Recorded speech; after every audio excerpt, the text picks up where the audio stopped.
বিশেষভাবে প্রত্যেক ছেলে আমরা মন থেকে বেগম খালেদা জিয়ার জন্য দোয়া করব, যেন উনি অতি সত্বর আল্লাহ তাআলা ওনাকে সুস্থতা দান করেন এবং পরিপূর্ণ সুস্থ হয়ে আমাদের মধ্যে ফেরত আসেন, বাংলাদেশের হাল ধরেন। এই দোয়া আমরা করছি এবং সকলে দোয়া করব। এখন দোয়া পরিচালনা করবেন মাওলানা সানাউল্লাহ মাহমুদী সাহেব।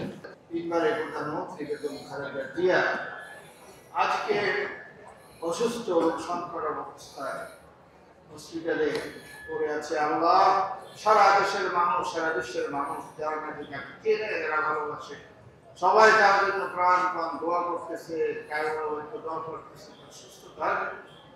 আল্লাহ, আপনি তাকে শেফায়ে কামিলা পরিপূর্ণ সুস্থতা দান করেন। আমিন।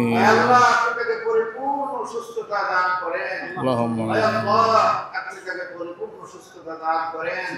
আল্লাহ, হায়াত বরকত দান করেন। আল্লাহ, হায়াত বরকত দান করেন। আল্লাহ, ইয়া রাব্বুল আলামিন, আল্লাহ, ইয়া রাব্বুল আলামিন, তার জীবনে আল্লাহ তার জীবনে প্রতিটি জীবনের শুরু থেকে পর্যন্ত এই দেশের জন্য যে কষ্ট, যে ত্যাগ স্বীকার করেছে, এই দেশের মানুষের জন্য এই কষ্টের এবং ত্যাগ স্বীকার করেছে, মাওলা, এর বিনিময়ে আল্লাহ আপনার আর সমস্ত গুনাহ খাতাগুলোকে মাফ করে দেন, সমস্ত মুসিবতকে দূর করে দেন।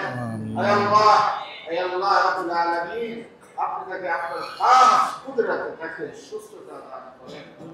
আল্লাহ রাব্বুল আলামিন, বিশেষ করে আজকে আমাদের মাওলানা কুতুব সাহেব হোসেন কাসিম রহমতুল্লাহ আলাইহি ভাই এবং আমাদের বাংলাদেশের একজন সমাজের আলেম দুনিয়া থেকে বিদায় হয়েছে। আজকে জানাজা হয়েছে, মাওলানার কবরকে আপনি জান্নাতের বাগিচা বানিয়ে দিন। আমিন। আল্লাহ, আজকে মাদ্রাসা প্রতিষ্ঠাতা হাজারো উলামা মাশায়েখের উস্তাদ আল্লাহ মাওলানা নূর হোসেন কাসিমি রহমতুল্লাহ আলাইহি, তার কবরকে আপনি জান্নাতের একটা টুকরা বানিয়ে দেন। আল্লাহ রাব্বুল আলামিন, আমাদের ওলামায়ে কেরাম যারা দুনিয়া থেকে বিদায় হয়ে গেছে,